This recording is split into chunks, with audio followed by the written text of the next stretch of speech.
There's something about museums that pulls me in. I spend time with an artwork and walk away still feeling like I haven't taken it all in. I look at these women with their version of proof of life long before our selfies. Would YouTube survive just as long? I doubt this video would even be museum worthy.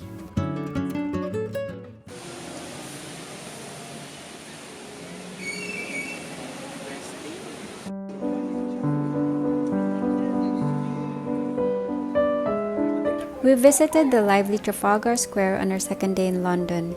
Here stands the National Gallery, an art museum that's been around for 200 years, housing over 2,000 paintings from the 13th to early 20th centuries.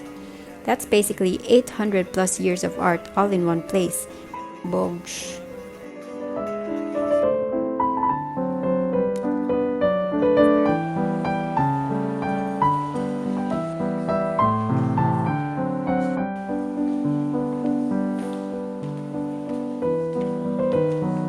So kani mga paintings nga gibuhat atong 1400s long before niabot si Magellan sa Pilipinas.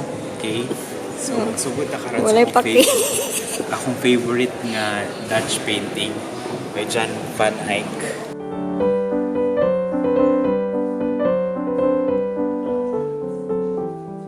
The most relevant theme artists at that time loved to paint. Jesus, His birth, His life, His death, His resurrection.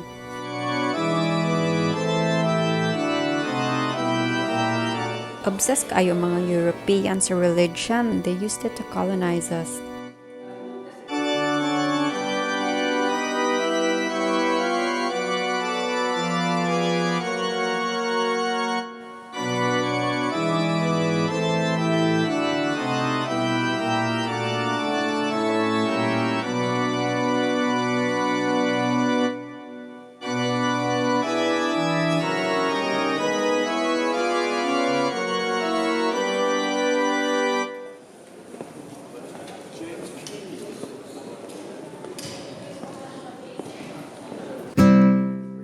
What I love most about physical museums is how everything feels intentional.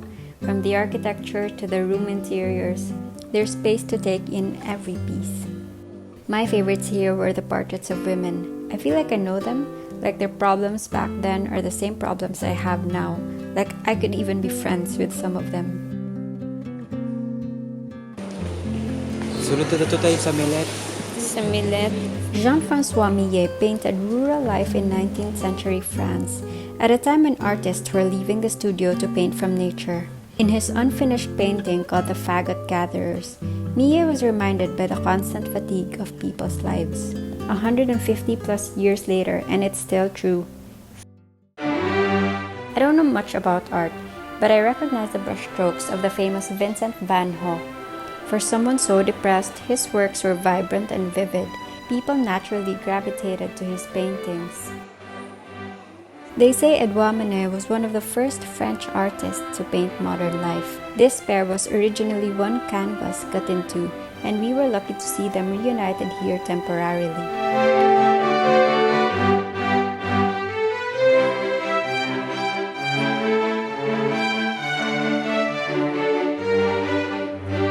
I have a soft spot for art that feels like summer, but if I were to pick a favorite among these Impressionist artists, sorry for being basic, but I'd go with Claude Monet. This Monet piece even had grains of sand and shell embedded on the surface, proof that he painted this in open air. He framed the world with a dreamlike quality that makes me want to live in it.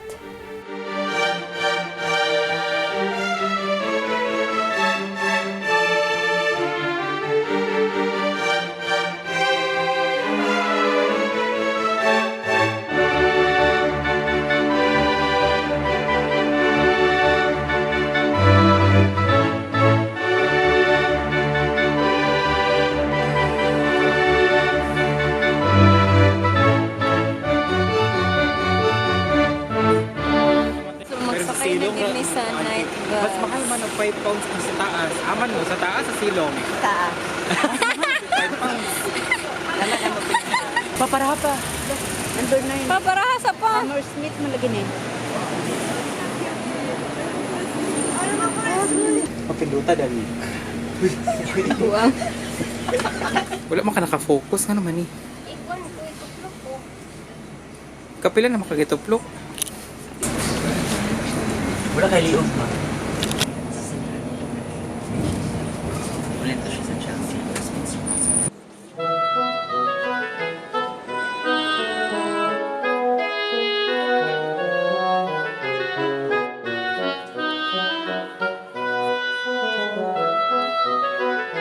Naapaganam isagawa sa Natural History Museum pero grabe na ang pa-picture sa parentals.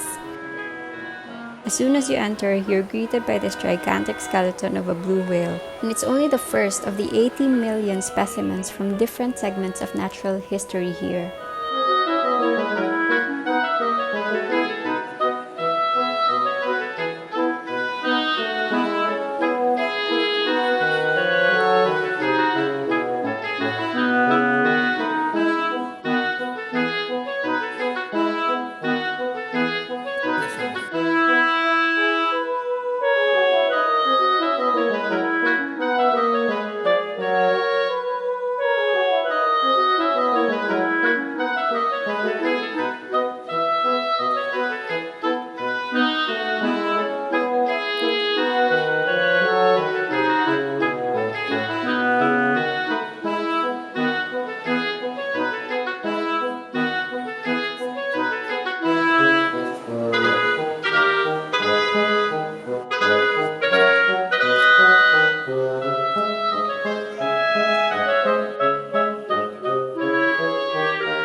I'm sure there were more to see, but that's just one excuse to go back if there's a next time.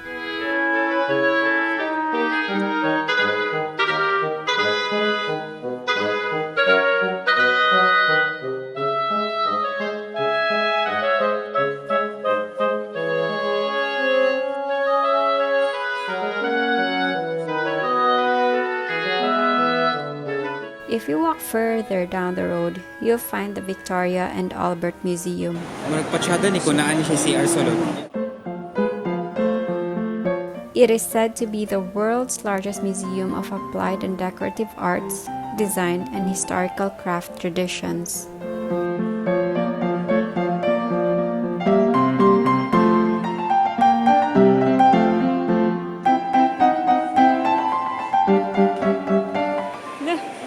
Plaster man siya.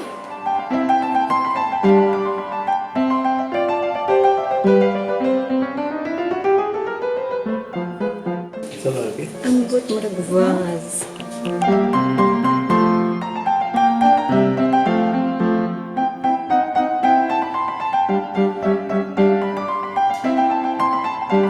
Kinsa yung gitawagan di ko? Venus, the goddess of love, was married to Vulcan.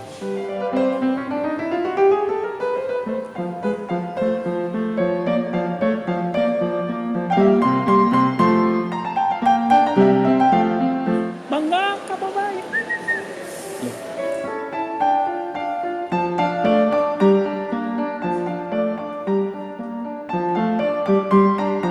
Doon sa kadiko.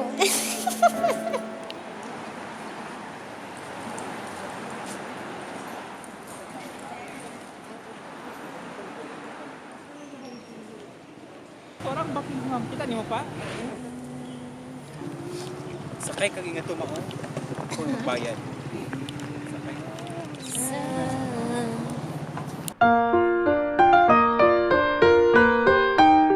After museum hopping, we ended the day with a lovely walk to and around Hyde Park.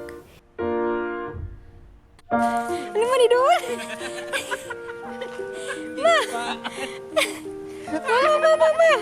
We amused ourselves with abundant greenery, wild creatures, and blooming flowers.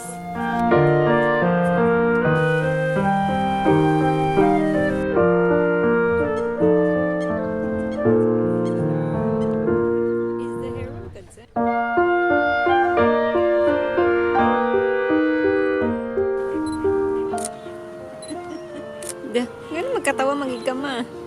Madre.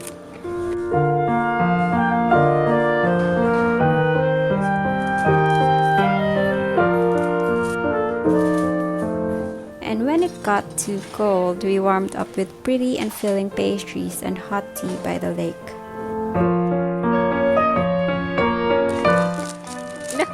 Plasticity. Performative.